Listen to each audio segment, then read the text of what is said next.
Maraknya tambang ilegal mulai dari minyak hingga batu bara dalam beberapa waktu terakhir tidak membuat pemerintah Provinsi Sumsel berdiam diri, di mana pemerintah Provinsi Sumsel berusaha kepada pusat agar dilibatkan mengatasi tambang ilegal.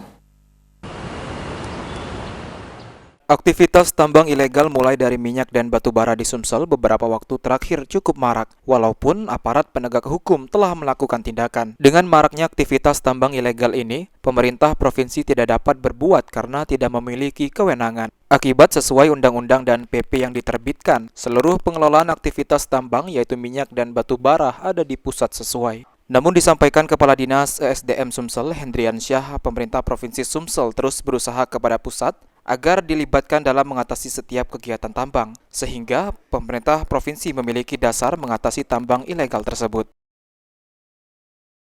Kita sudah menegosiasikan di beberapa pertemuan, pernah kita sampaikan di depan Dirjen Mineral dan Batubara, agar dari undang-undang dan PP yang diterbitkan itu, kita berharap pemerintah pusat dapat melibatkan pemerintah daerah di dalam kegiatan migas, kegiatan mineral batubara dan logam, sehingga pemerintah memiliki dasar atau landasan untuk ikut serta membantu pemerintah pusat mengatasi katakanlah permasalahan-permasalahan yang terjadi akibat kegiatan-kegiatan ilegal tersebut. Seperti diketahui saat ini, aktivitas tambang minyak di Musi Banyuasin sudah sangat mengkhawatirkan dan begitu mencolok. Dan sudah dalam beberapa waktu ini, tambang minyak ilegal di Mubah terbakar dan menimbulkan korban jiwa. Firman Hidayat,